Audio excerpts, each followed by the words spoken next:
Good morning guys and welcome to 5th Generation Hobby Shop. Welcome to another vlog, another quick review and testing.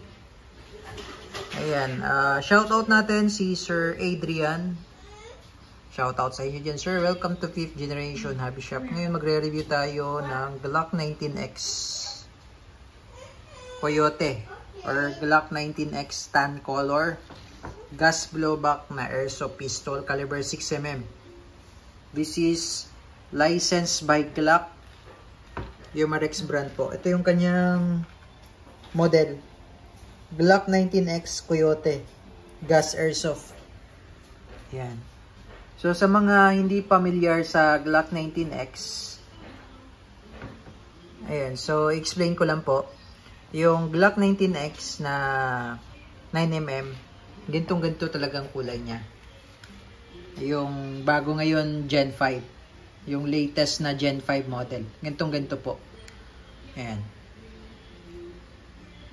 So sa mga hindi pa familiar at wala pang idea kung bakit siya 19X, yung X kasi yan yung crossover ng dalawang model. So itong Glock 19X, mapapansin nyo, itong slide nito ay pang Glock 19. Tapos yung frame ay pang Glock 17.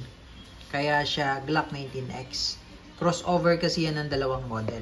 So, meron tayo ditong Glock 19. Katulad nito, Glock 19 na Gen 4. Ayan. So mapapansin nyo yung frame ng Glock 19 mas maiksi compared to the grip or the grip no ng Glock 19X. Ayan. Mas maiksi yan. So, pakita ko lang sa inyo sideways para ma-compare natin. Okay, so alisan natin ng mag. Ito yung Glock 19. Ito naman yung Glock 19X. And makikita nyo po, mas mahaba ang grip ng Glock 19X. Kasi yung grip niya ay pang Glock 17. Pero sa slide, same po sila ng haba. Magkaiba lang ng design kasi Gen 5 tong isa, yung isa Gen 4. And medyo may pa-curve kasi yung ano Gen 5. Yung Gen 4 direkta, no? Ayan. So magkasing haba lang po ng slide yan. Parehas lang po silang Umarex. Yung pinag-iba lang yung sa grip or yung sa frame sa grip. Kasi ito crossover ng Glock 17 at Glock 19. So, yun yung ibig sabihin ng X. So, kung may makikita kayong Glock 42X, yun, crossover na yun ng dalawang model. Okay, so, yun lang po ang explanation ng X. Okay, again, shout out kay Sir Adrian. So, ito yung gas blowback airsoft na green gas powered. So, may standard sight pa rin siya ng Glock. Serial number, tapos meron siyang lagayan na accessories, flashlight. Tapos may markings pa siya dito. Officially licensed product of Glock. Naka-engrave talaga yan. So, pulidong-pulido ang gawa ni Umarex. So, ito ay gas blowback. Gas powered. Itong magazine niya ay 22 rounder capacity. Yan, gas magazine. Ayan, meron din siyang markings. Ito sa grip. Yan, so ito po ay gas powered. I'm using the green gas standard power number 12. So may free na siyang gas. And also may free na rin siyang plastic ball. 4,000 shots. Yan, and this is the owner's manual. So ayun, blowback siya. Maganda siya pang practical shooting. So testing natin. Load lang tayo ng gas and BBs.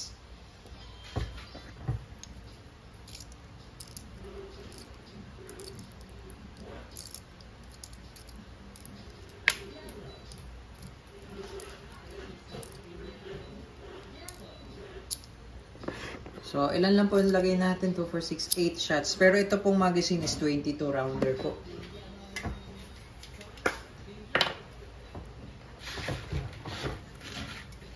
Okay, tapos yung bulb niya, nasa ilalim.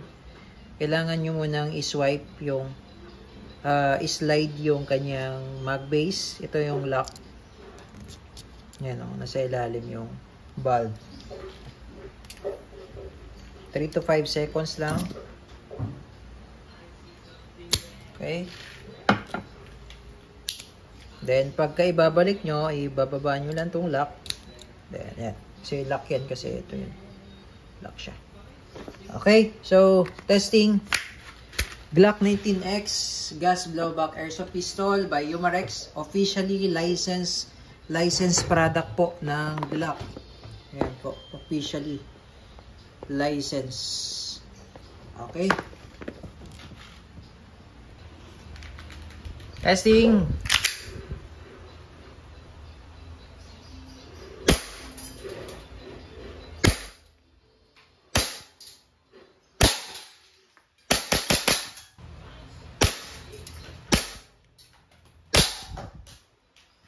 Okay, so pag wala na siyang bala, nag-open slide siya. Paminsan po hindi siya nag-open slide, lalo na kung yung magazine ay malamig, no? So that's normal naman.